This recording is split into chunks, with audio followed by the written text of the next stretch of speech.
Is this our group from Minnesota? How about these guys?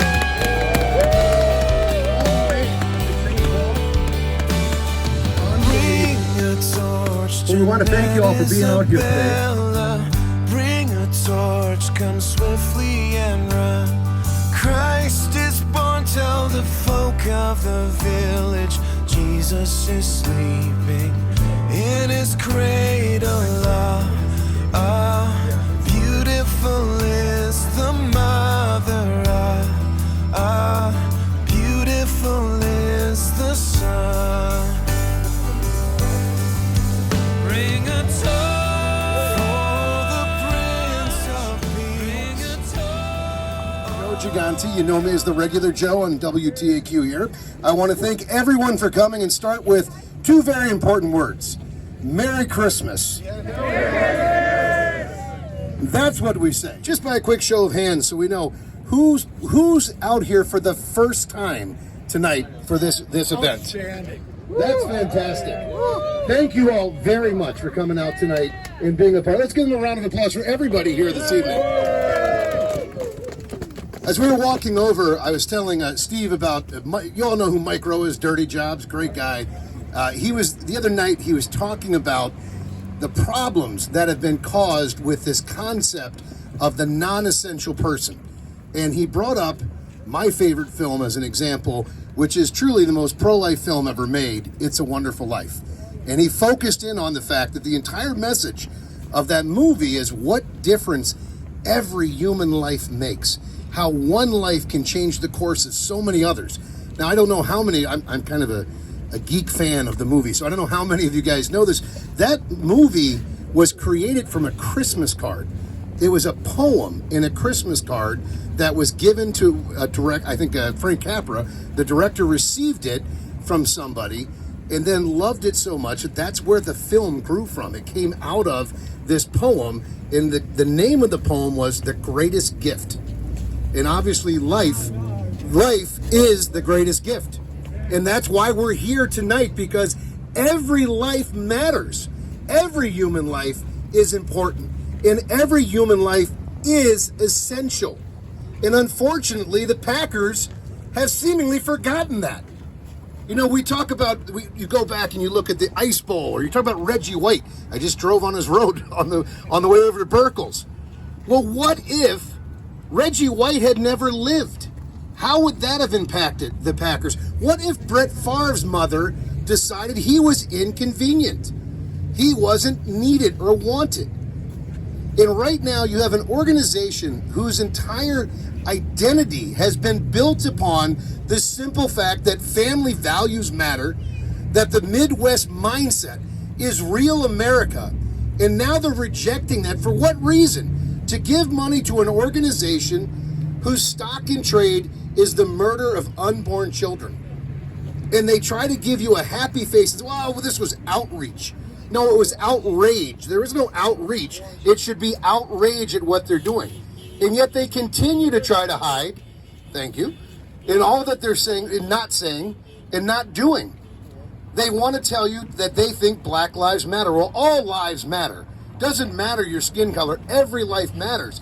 But you can't say that. You can't pretend that Black Lives Matter when you are funding an organization that has killed more black people than any organization in the history of our country. And that's Planned Parenthood. Now, Planned Parenthood, the organization they funded, is suing to open up abortion in all 21 of their clinics. The Planned Parenthood clinic here in Green Bay is just about a half mile down the road, right in the shadow of Lambeau. And yet, what do we hear from Mark Murphy? What do we hear from Edward Policy or any other of the leadership? Wait, I'll pause. That's what we've been hearing. Nothing. They won't say a word. They won't apologize. They won't even come out now and condemn what Planned Parenthood Wisconsin is doing. They can claim whatever they want. The fact of the matter is the money they gave is funding the organization that is doing that. And they have to make a decision. They have to choose, and we're in a time in the world, I think everyone recognizes, where we've heard it in the Gospels, we've heard it many different ways, but let your yes be your yes and let your no be your no. Well, the question to them is, what is your answer? Are you going to continue to hide, betray the very community that built this? I mean, there's a giant statue of Vince Lombardi. They put a mask on it. I can't even. But there's a big statue of Vince Lombardi that stands proudly in front of Lambeau Field. Let me tell you what Vince Lombardi would be saying right now if he were here today. He would make me look tame if he were here today. This is a man that went to church every single day and didn't tolerate any form of licentious behavior as the coach of the Packers. He certainly would not have sat by like the current coach and the current administration going, well, you know, they applied, so we gave them money. Not acceptable. And if they want tax dollars, which is what built the shrine behind us, if they want community support, it's really simple. We're not asking, really, think about what we're asking. We want them to apologize and say they'll never do it again and admit that it was a wrong thing. That's just basic human humility. And it's the least they can do. We sit here less than a week from Christmas, where we celebrate the birth of a child that literally changed the world, the Christ child. Amen. So much so, it changed how we count time. That is the importance of every single human life. And if the Packers want truly to have an organization that people can be proud of and to show their pride in, then they have no choice. There is no ifs, ands, or buts. They must apologize. They must come forward and say, you know what, it's a real great exercise. It'll make them better people. Simply to say, you know what, we screwed up. We're sorry. We're never going to do it again. We will stand with you, the people, the families, and the values that have made this organization great. And we will stand for what is true, what is good, and what is beautiful. I get to introduce the man of the evening. Joining us from 40 Days National Organization, the National Campaign Director. Please welcome, ladies and gentlemen, Steve Carlin. Thanks so much, Joe, and thank you to all of you. I've got to say, I'm glad to be here with you. I guess it makes sense in this strange year of 2020 where, you know, your dryer breaks, you're like, oh, 2020, you spill the milk, oh, 2020. But if you would have told me any other year of my life that on a game day in late December, I'd be heading up to Lambeau to see the division champions taking on another contender, I'd be like, yeah! And I'm equally happy to be here with you today, though, because even though this isn't perhaps what we might expect when we talk about going to Lambeau for game day, we are competing for a prize that is much more than a Super Bowl trophy and that is much more than a gold ring. We are competing, we are fighting the good fight, we are finishing the race, we are keeping the faith, all for the ultimate prize, which is to save eternal souls, to save lives from abortion, and that is more important than anything that is going on in that building. So I commend you all. And I think about shortly before the United States entered the Second World War, a young Austrian Jewish doctor named Viktor Frankl found himself facing the dilemma of a lifetime. The Nazi Holocaust was ramping up all throughout Europe, and Dr. Frankl had managed to obtain a visa that would allow him to immigrate to the United States and escape the coming persecution. But he was reluctant to come. Why? Why in the world would he be reluctant as a Jewish man in the Nazi-occupied Europe to immigrate to the United States? Because he knew that doing so would mean abandoning his aging parents to face the Nazis alone. Unsure of how he should proceed, Dr. Frankl looked for a sign, and that's when he found a rock sitting on the table of his parents' home. He asked, "What is this rock on your table?" And he learned that it had been recovered from the site of the largest synagogue in Vienna after it was destroyed by the Nazis. In better days, this rock was a fragment of a display of the Ten Commandments. In particular, this fragment came from the fourth commandment, honor your father and mother. Dr. Frankl had his sign. He let the visa lapse, and the following month, he and his family were deported to the concentration camps. By the time he was liberated from the concentration camps after 2.5 years of what can only be described as hell on earth, he emerged to find that the Holocaust had taken the life of his father, of his mother, of his brother, and of his beautiful beloved bride. And after all Dr. Frankl had suffered through, after all that he had lost, I don't think anybody would have blamed him had he spent the rest of his life consumed with bitterness, with anger, with despair, even with hatred. I don't think anybody would have blamed him after all he had been through. But Dr. Frankl didn't do any of those things. Instead, he wrote a book extolling the dignity of human life even amidst unimaginable suffering.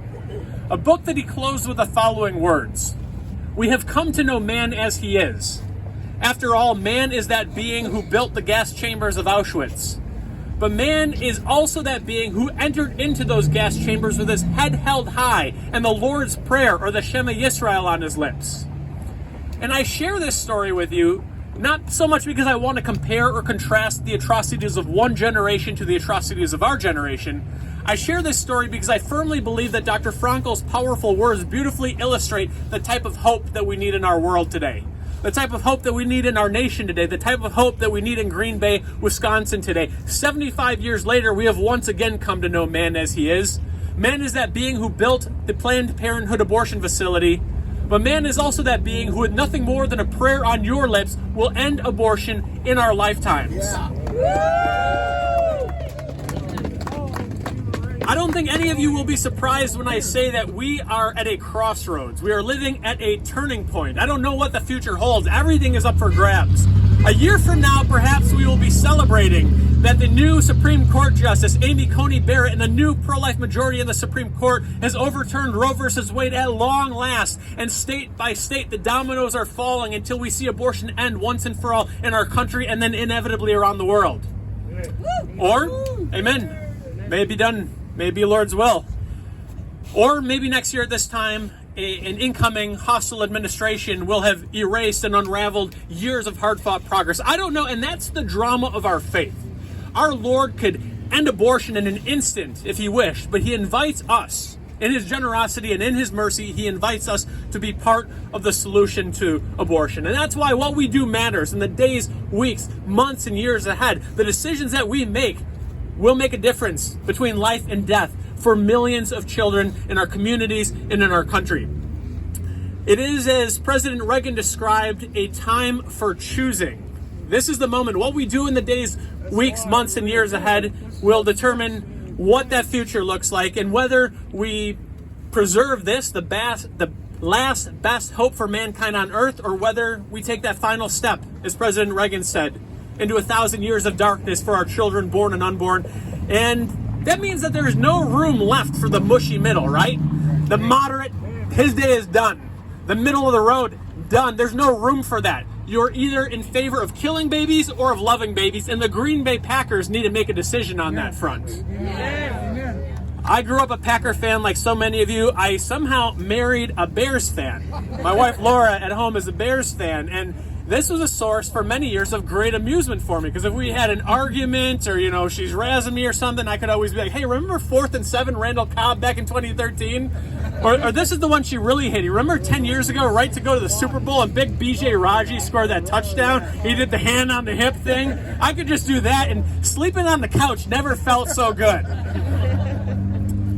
And now, I talk about the Packers, and my wife says, where does dismembering babies fit into Vince Lombardi's God, family, and Green Bay Packers in that order? She reminds me that the Bears have a chapel in their headquarters, and the owners are speaking at and supporting and funding the March for Life in Chicago. She's like, where's that for you, Steve? I got nothing to say to her. And I can take some grief from the Bears because it's kind of a respectful rivalry. We've been around for 100 years. I can't handle it when my friends who are Vikings fans give me a hard time, or when my boss, Sean Carney, the CEO of 40 Days for Life, a Cowboys fan, I never thought he'd have the moral high ground over the Packers. They were half the time lucky if they could fill the team with guys that weren't in jail. But here we are, and we send a message to the Packers today, and every time you come out here, that this is not what our community is about.